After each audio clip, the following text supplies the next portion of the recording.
Hoy se produjeron varios hechos políticos. Massa anunció que será candidato a diputado. María Eugenia Vidal se reunió con Pichetto. Hay que tener en cuenta las cosas muy duras que Pichetto dijo en el Senado sobre la conducción de María Eugenia Vidal, la brutal deuda que ha contraído la provincia de Buenos Aires y críticas todavía más severas. Se ratificó Larreta con Santilli como los candidatos en la ciudad de Buenos Aires. En fin, tuvimos varios movimientos. El dato político más importante, sin embargo, es uno que no va a aparecer en los diarios y que nosotros sí solemos consignar. Llegó el patrón al Malva. ¿Qué ocurría en el Malva? En el Malva, Clarín había preparado la reunión de Alternativa Federal, cuando Alternativa Federal no había saltado por los aires. Este hombre, que es quien digita y maneja prácticamente todo lo que llamamos la cuestión de poder en la Argentina, que tiene presos políticos determinados por él, por sus títulos, por sus persecuciones, por el hostigamiento permanente, por el manejo que tiene de los jueces a través de conocer vida y milagro de cada uno de ellos, por la influencia absoluta y total que tiene sobre la inmensa clase política de la Argentina. Posiblemente haya solamente una líder que no está en condiciones de tener que decir amén o preocuparse si no le dicen amén por lo que este hombre sugiere. Es increíble. En el Malva, este hombre y Clarín organizaron la cita política más importante de estas horas. Allí estuvieron Urtubey, el hombre que va con la baña, estuvo Massa y estuvo el nene mimado de este señor en la actualidad, que es Pichetto. El mismo Pichetto al que subrepticiamente, como se mueve allí, le hacía saber Clarín, el poder mediático, a Pichetto, que estaba en manos de quienes podían destruirle la vida. Esto tiene que ver con ANSES y lo vamos a ver más adelante en nuestro programa. Es muy poca la distancia que hay entre ser un hombre perseguido que hasta puede ir preso o ser candidato a vicepresidente de la República, mimado por los mismos que serían capaces de llevarlo preso. Así están las cosas hoy día en materia política. Y en materia económica, un señor que se llama Rattasi dijo una de las cosas, usted busca en Google 10 estupideces que haya dicho este señor, rápidamente le aparecen. Una la manifestó hoy. Son cosas que pasan. Suspender a 2.000 trabajadores. Bueno, son cosas que pasan, no le parece demasiado grave, lo tenemos allí el título porque son cosas que vale la pena creer, pero también escuchar. Estamos saliendo de una cleptocracia, espero que vayamos a un país diferente a futuro. Empieza a sincerarse la economía, a abrirse un poquitito, se va hacia el superávit fiscal, que es algo extraordinario, y en el 2001 tuvimos que suspender 5.000 más, prácticamente se cerró la planta. Sí. Son cosas que pasan, hay momentos que se suspende y no. Sepa que cuando se suspende siguen ganando 75% del sueldo, no es tan grave. Bueno, pude captar más o menos qué es lo que dijo Rattasi, pero lo importante es que lo pudieran escuchar ustedes. No son cosas que pasan, son cosas que se derivan de las políticas públicas. Todo lo que vamos a recorrer en materia de trabajo le quita razón a este hombre particularmente insensible, tan sobrador, tan canchero, que dice, estas son cosas que pasan. Es decir, 2.000 personas que tengan que ganar mucho menos, a él no le importan porque él sigue teniendo la misma cantidad de dinero, quizás muchísimo más. La gente que tiene grandes cantidades de dólares, cuando lo tiene a 4 veces el precio, podrían pensar también en eso, pero es otro tema, lo vamos a desarrollar sobre lo que es el egoísmo de aquellos empresarios que se sienten cubiertos absolutamente en todas sus necesidades, pero no siempre piensan en el trabajador a través del cual construyeron ese poder económico. Mire lo que pasa para fin de año. La desocupación va a llegar al 12%. Al ritmo que vamos, a nadie tendría que sorprenderle. Es un estudio privado que reveló que hacia fines del 2019 habrá más de 2.600.000 personas sin trabajo. Ahora es 1.900.000, los que tendrán que pensar en poner una cervecería, ¿se acuerda? Aquello que decía el incalificable Bullrich. Imaginarse en Matanza el que pierde un laburo en una textil armándose su propio emprendimiento. Mira, hay un emprendimiento que están surgiendo en lugares como Matanza, cervecerías artesanales, por ejemplo. ¿Te parece una cosa que no crece, pero está creciendo muchísimo? Son los mercados que está creciendo. En Matanza. El otro día, en Matanza, en el conurbano, hemos detectado varias. Bueno, tendrán que poner muchas cervecerías las personas que se han quedado sin trabajo, porque van a llegar a fin de año a 2.600.000. Y como la insensibilidad es mucha, no vaya a pensar usted que eso tendría que aplastar el gobierno. Menem fue reelecto en el 1995 con más de 2 millones de desocupados. Así que no hay que confiarse que uno dice, bueno, pero con 2.600.000 desocupados, esta gente no puede seguir. Es verdad, no pueden seguir por 1000 motivos, no solamente por la desocupación. Pero hay que tener cuidado, porque el poder es inmenso. Y le mostrábamos la primera imagen deliberadamente para que usted sepa de dónde viene ese poder. Ni siquiera podemos llamar que viene del pueblo. ¿Y cuáles son las consecuencias de quedarse sin trabajo y sin ilusiones? Esta etapa de crónica es verdaderamente elocuente. Lo que la crisis se llevó. Mire ese pasaporte, lo que deja el cambio, el éxodo de los jóvenes, tantos y tantos que se tienen que ir del país.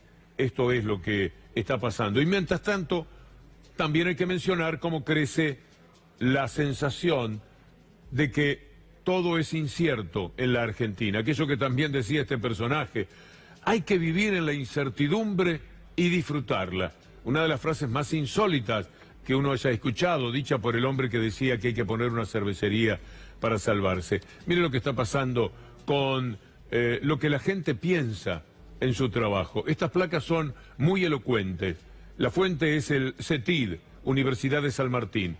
El 74% de las personas afirma que tienen menos posibilidades de encontrar trabajo que un año atrás. Cada vez es más difícil.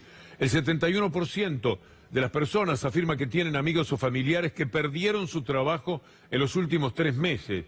Creo que llegamos al 90% si hablamos del último año. El 58% de los trabajadores dice tener miedo de perder su fuente laboral. Y finalmente, este número, el 75% de los trabajadores afirma que sufrió una reducción del poder adquisitivo y espera una caída de su capacidad de compra para lo que resta del año, es decir, todavía peor. Entonces, cuando toda esta gente hace un paro, aquí está lo que es la tasa de desocupación ahora, el 9.1%. Cuando se va hacia un paro, y una más, primer trimestre 2019, ¿cuánto será? Opción 1, 11,1. Opción 2, 10,2. Siempre por encima de lo que es el famoso dígito único, que siempre se procura, y que por cierto se tuvo en la Argentina, casi el 5%, hace nada más que 3 años y medio. Pero cuando se hace un paro el gobierno, ¿qué es lo que dice? Escúchenlos, porque vale la pena recordarlo. La claridad también es que no hay una consigna detrás del paro, es un paro que es simplemente más político, si se quiere. Este paro es un paro político, que no se dejen utilizar por dirigentes gremiales que hacen política con la educación. A esta altura sí estamos convencidos que el paro evidentemente es político, que tiene razones que van más allá del reclamo salarial. Hay algunos sectores que son más bien representaciones políticas más que gremiales, digamos. Hay algunos que se ponen más el sombrero de dirigente político que el dirigente gremial. El paro definitivamente es político. Sin embargo, de lo que hablan también estas encuestas es de la legitimidad social que las mismas tienen cuando son protestas de la gente. Mire, el 60% de las personas opina que las distintas expresiones de conflictividad, las movilizaciones, huelgas, obedecen a reclamos legítimos por necesidades y derechos insatisfechos. Vale la pena ponerlo así, aunque parece también un poco una obviedad. Solo el 27%, es decir, el número aproximado de ricos o casi ricos que hay en la Argentina, lo atribuye a cuestiones políticas, no tienen sensibilidad. Como dice Rataz, si son cosas que pasan, al fin de cuentas, ¿por qué un piquete? Protestando porque los echaron a todos y los dejaron en la vereda y les impiden entrar a su trabajo con molinetes donde hay una persona que le pide el nombre y no les va a permitir pasar porque antemano ya determinaron que los echen. ellos no registran esto. Entonces, hay un 27% que dice el paro es político. Lo único que les interesa es molestar, quejarse, protestar. Y Macri que ayuda diciendo, hay que remarla sin llorar. Esto es lo que pasa, pero la realidad también tenemos que entenderla en esto que nos están diciendo y en esto que tiene que ver con la realidad, sobre todo de las personas de mayor edad, sin trabajo, con salario reducido, con jubilaciones mínimas. Piense usted de lo que es afrontar los medicamentos. Aumentaron 3% en junio y acumulan el 36% en el 2019, como dice BAE Negocios. Hoy C5N estuvo en Montserrat. ¿Lo tenemos? A Lucila Antín, vamos a ir a mostrar lo de la falta de vacunas entonces, ¿sí? Y esto es grave, sigue siendo uno de los problemas que existen en un mundo que está exigiendo vacunarse porque han aparecido corrientes insólitas, tremendas, de gente que tiene su poder, diciendo no hay que vacunarse. Pues sí que hay que vacunarse. Mi generación, cuando yo era chico, vivíamos pensando en la poliomielitis. Era tan pero tan temido en todas las familias. Era una palabra atroz y se terminó gracias a la vacuna. Por supuesto que hay que tener las vacunas también. Vamos a tomar algo que el doctor Capulla, el otro día participando en un programa, decía y que me parece altamente elocuente sobre la importancia de dar la vacuna y sobre todo tenerla para poder ofrecerla. Bienvenido al fascinante mundo de la medicina estatal, ¿no? Con mucho gusto lo voy a acompañar a visitar el nosocomio. Bueno, esta es una sala, digamos, general, ¿no? Escúcheme, doctor. Sí. ¿Usted también tiene encadenados a los enfermos a las camas? No, Boris, estos no son enfermos, son médicos. ¿Cómo médicos? Lo que pasa es que con lo que les garpan, si no los tenemos encadenados, se rajan, no vuelven más. ¿Cómo está la salud hoy en nuestro país, Capulla? Ya que estamos, lo quiero sumar, porque dejó de ser un ministerio para ser una secretaría. Tenemos un escenario terrible, que es devaluación, inflación y reducción de presupuesto. López, sí. Necesitamos gasa. Ah, sí, un segundito, Boris. Espere que lo pongo acá. Ahora les muestro toda la otra parte, toma. ¿Así está bien o necesitas más? No, derecho alcanza. Está bien. Escúcheme. Sí. Le dio la media. Sí. ¿Y qué tiene, Boris? Me la puse esta mañana. ¿Sabe qué pasa a casa? La última vez que llegó acá la trajo Evita en el 46. Pasó el año pasado, no había medicamentos para el VIH y los pacientes iban y le daban una vez por semana un blister, a la otra semana otro blister, y la gente no tiene posibilidad de faltar al laburo todas las semanas, no tiene posibilidad de tomarse un bondi todas las semanas, entonces esa gente dejaba el tratamiento a medias. Eso no va a volver. Escúchame, Sí. ¿qué es esto? La jeringa, Boris. ¿Cómo la jeringa? La jeringa del hospital, Boris. ¿Qué le llama? Ah, no, usted le llama la atención que esté atada como lápiz de almacenero, si no. Es un sistema retráctil que hemos creado acá. ¿Sabe por qué la tenemos así? Porque la gente la usa, la deja en cualquier parte. Después cuando la necesitamos no se la encuentra. Reducen la dosis de una vacuna contra el meningococo. Una vacuna, una dosis a los 11 años. El ministerio, ex ministerio, la secretaría aduce un problema de logística. El laboratorio fabricante de esa vacuna, para el cual no trabajo y puedo decirlo, emite un comunicado diciendo que la disponibilidad de la vacuna existía y que no existe ningún problema de distribución. Entonces, ¿qué? ¿Son inoperantes, incompetentes o redujeron el presupuesto para no comprar esa vacuna? O todas esas juntas que decís vos, inoperantes, inconsecuentes, pero la verdad que yo no puedo opinar porque no me el tema. No, te entiendo. Estaba el doctor Capulla señalando lo que pasa, que es así, no hay dos versiones posibles sobre lo que se da en la Argentina de hoy, con la salud en general, con los medicamentos y el precio que tienen, con las vacunas, que a cada rato aparecen en las provincias quejándose de que no las reciben, los hospitales que no tienen para ofrecerlas. Es algo bastante grave. En un país que hace 3 o 4 años tenía el orgullo de ofrecer 20 vacunas y estaban absolutamente todas y en todo el país, porque todo el país es igual. No es cuestión de mandar a una provincia, sí, porque el gobernador se movió lo suficiente y a otra no, a veces movidos hasta por las antipatías que se generan. Es muy triste el panorama y no se parece tanto a eso que Macri llama la construcción del país del futuro. La Argentina que soñamos. Se viene la Argentina que soñamos. Se viene la Argentina que soñamos. Se viene la Argentina que soñamos.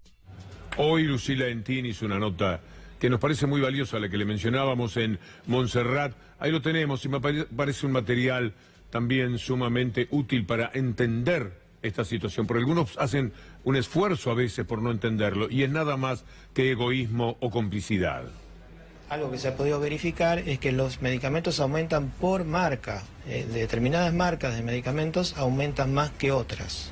Ibuprofenos para jarabes infantiles que han aumentado los últimos años un 300%, siempre por marca. Casos de anticonceptivos, que son medicamentos que generalmente se compran y se pagan de bolsillo sin tener muchas veces el descuento de la prepaga o de la obra social, han aumentado también por encima de un 300% en los últimos años y eso lo hace inaccesible. Eso se ve en las farmacias, que de una receta que tiene 3 medicamentos se pide precio y se compran 2, o no se compra ninguno, se pide precio y la gente se retira, se va a la casa y bueno, da mucha vergüenza también a veces no poder acceder a comprar los medicamentos que el médico le recetó. Esto lo vimos durante el 2018 en las farmacias, se empezaron a hacer... Y hay que tener en cuenta que el neoliberalismo enferma, porque pasan cosas atroces. La mentira del UBA ha convertido en víctimas a cientos de miles de personas. Más de 200.000 familias, dice aquí, léalo, es del Popular, familias con créditos hipotecarios, podrían perder sus viviendas. Esto lo dijo el Colegio de Martilleros. Hoy hablé con el señor Don Santo, que dice que son 80.000 casas en realidad, pero en algunas, evidentemente, un par de familias. Son unas 200.000 las que están en esta situación. Temen que tras los comicios, esto es terrible, después de los comicios, cuando el gobierno ya no tenga que rendir cuentas, van a empezar a ejecutar las hipotecas. Ejecutar las hipotecas. En España le dicen promover los desahucios, es decir, dejar a la gente prácticamente sin nada. Gente que invirtió sus ahorros, que los puso y que ahora debe muchísimo más que cuando todo empezó. Y que tiene una cuota muchísimo más alta, ya superando abiertamente los alquileres, que era un poco la zanahoria. Van a pagar más o menos lo que cuesta un alquiler y van a tener su propia casa. Deben mucho más, la cuota es más alta y encima corren este riesgo que un gobierno tan perverso como este, y es creíble lo que leo allí, cuando pasen las elecciones, así como van a venir todos los costos de las tarifas y va a venir una situación económica insostenible para la inmensa mayoría de las clases populares, también va a pasar que le rematen la casa. Estos son capaces de hacerlo. Y vivir algo como España. ¿Usted se acuerda de los desahucios en España? Aunque sea un instante, como recordatorio. Mi hermano me avaló con una nómina. Mi hermano está hipotecado, tiene una hipoteca y las cargas familiares. 18 años después, ahora le reclaman a él que pague la deuda que no se pagó en su día. La tuya. La mía. ¿Y a ti qué te embarga?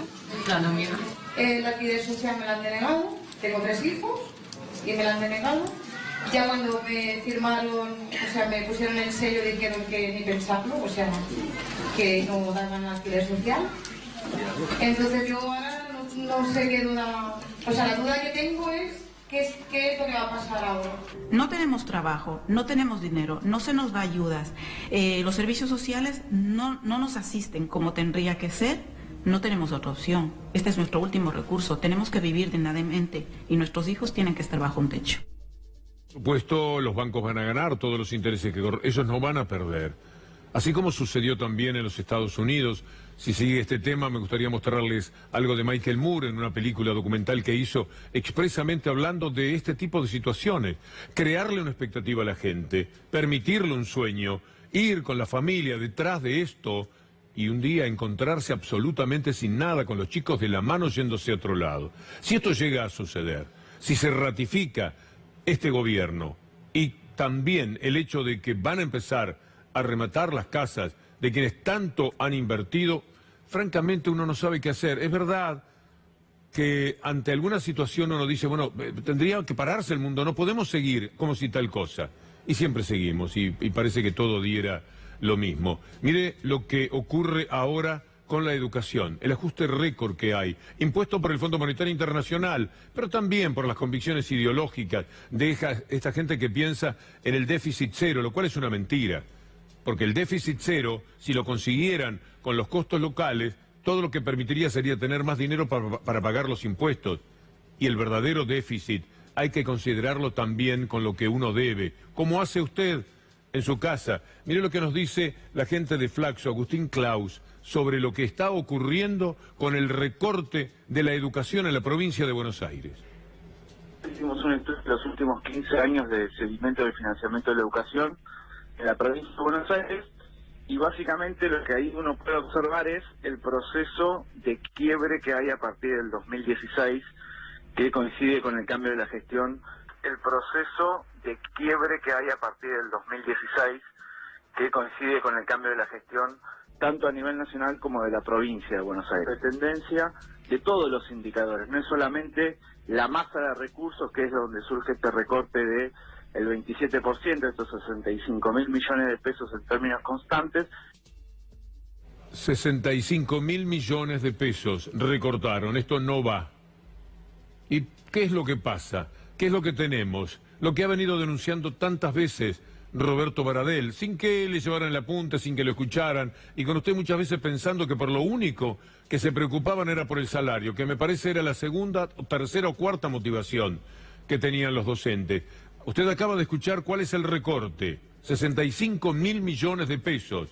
Entonces los chicos van con frazadas, van envueltos a las escuelas en muchos lugares. Hoy en Mar del Plata no hubo clase porque había mucho frío, pero sobre todo debe haber sido pensando en cuántas escuelas no ofrecen la debida protección, la calefacción necesaria frente a ese frío. Escúchelo a Baradel.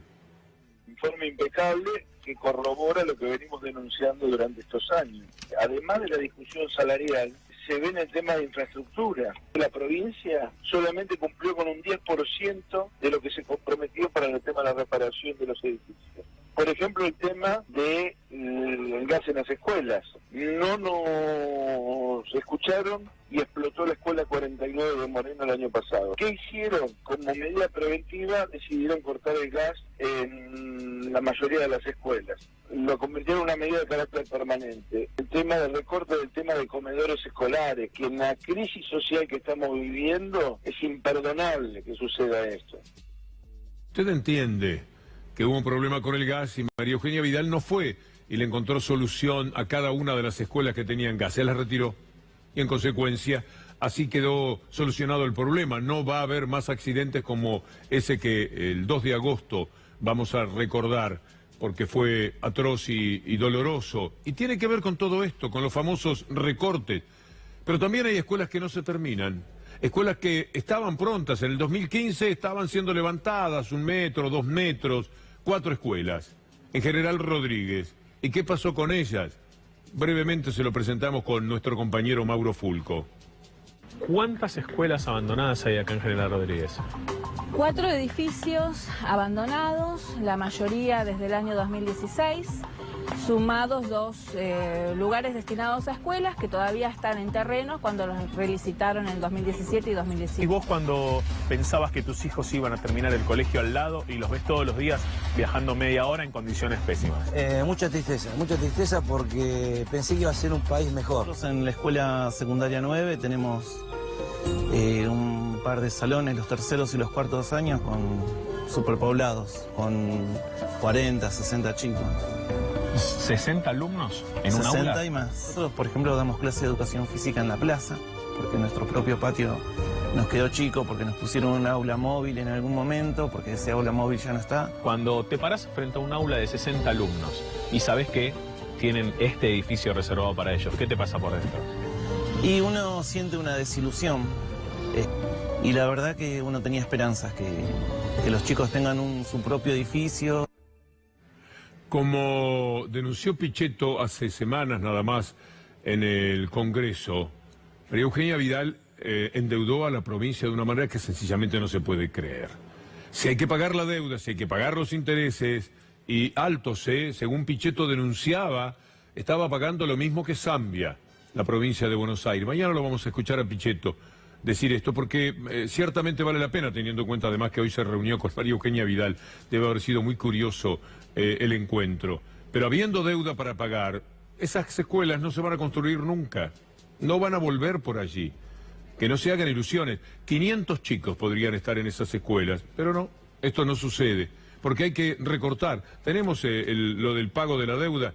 De todas maneras estoy diciendo Pichetto, y es más interesante todavía recordar lo que Pichetto ha dicho en el Congreso, pero no ya de la educación, sino de los jubilados, porque ahí está lo de la deuda y la educación. Más para la deuda, menos a educación. Así de sencillo. Lo vamos a dejar nada más en el título, sin otras explicaciones hoy, porque me parece que usted lo entiende perfectamente. Le decía Pichetto hablando en el Congreso, los jubilados tienen la tasa de los préstamos que supera el ajuste de sus haberes. ¿No es increíble? La tasa de los préstamos supera el ajuste de los haberes. Así están las cosas.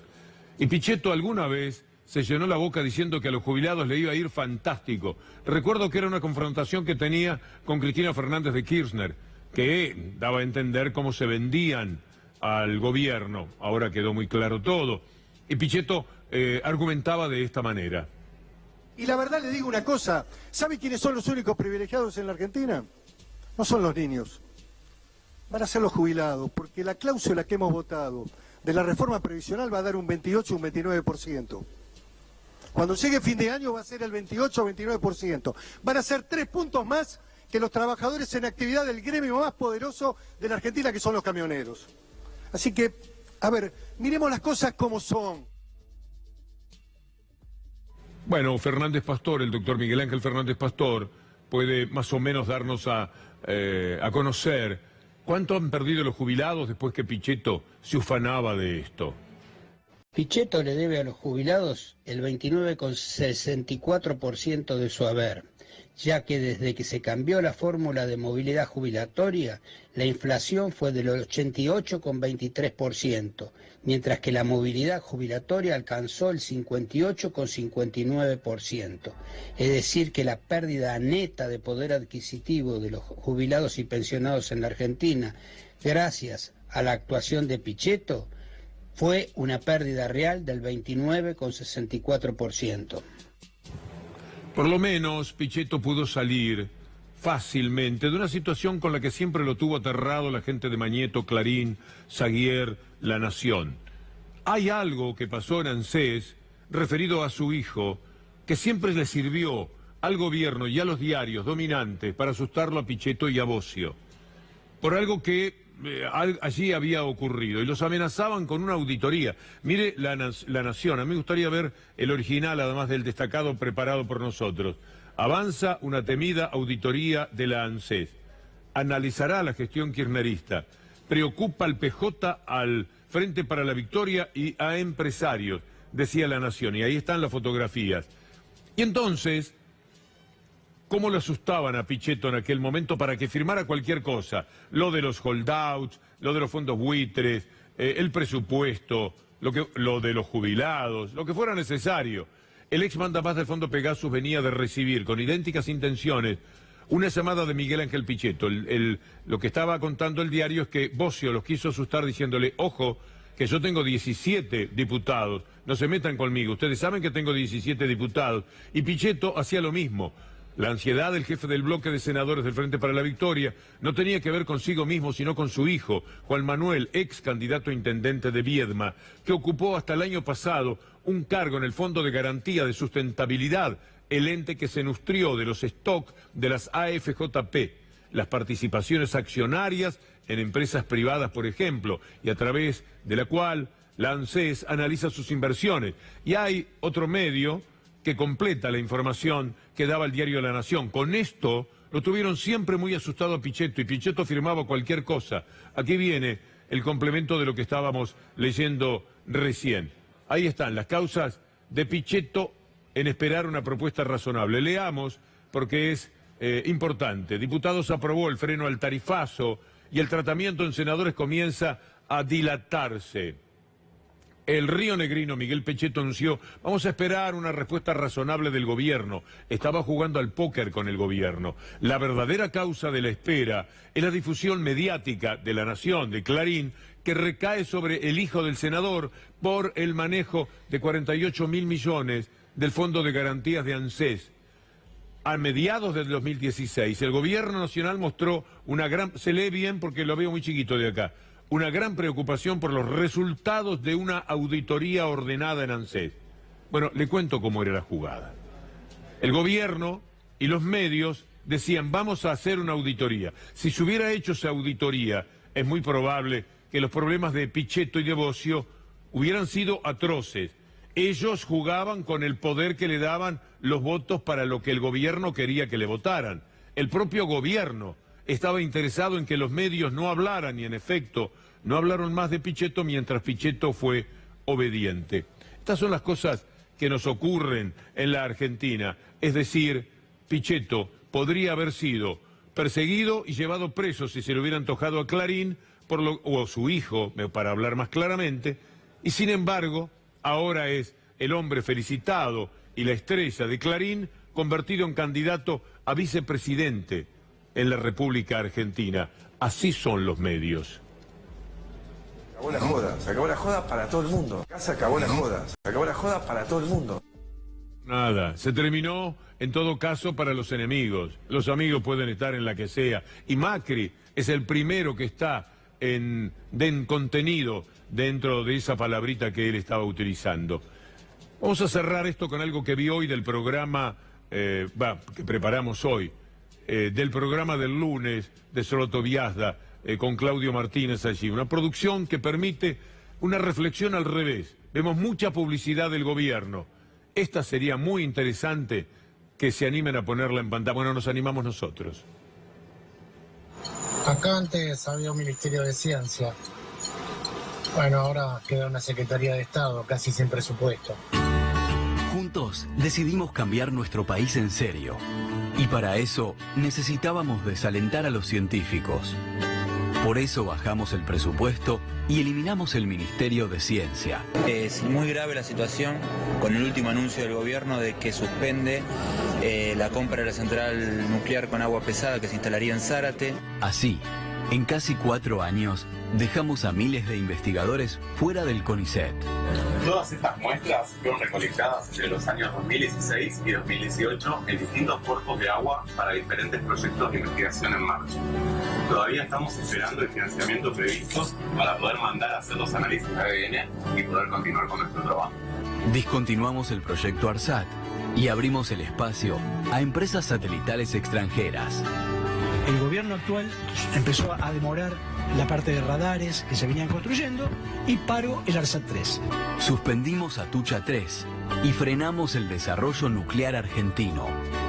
Este equipo es un elipsómetro que permite medir espesores de componentes de la industria electrónica. A partir del 2016 dejó de funcionar. Lamentablemente nuestro subsidio de investigación cayó a una 1/4 parte. Esto es lo que se ha logrado en estos últimos 4 años. Juntos, estamos cambiando el país en serio. Estamos deshaciendo lo que hay que hacer. Esto parece una publicidad en contra del gobierno, ¿no? Pero también es verdad.